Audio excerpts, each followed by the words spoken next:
بسم الله الرحمن الرحيم. أصبحنا وأصبح الملك لله والحمد لله، لا إله إلا الله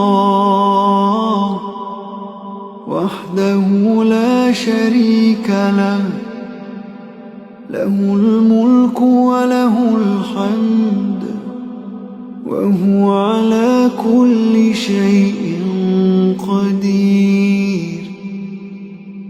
رب أسألك خير ما في هذا اليوم وخير ما بعده، وأعوذ بك من شر ما في هذا اليوم وشر ما بعده.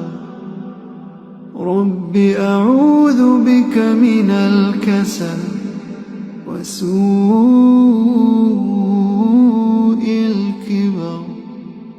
رب أعوذ بك من عذاب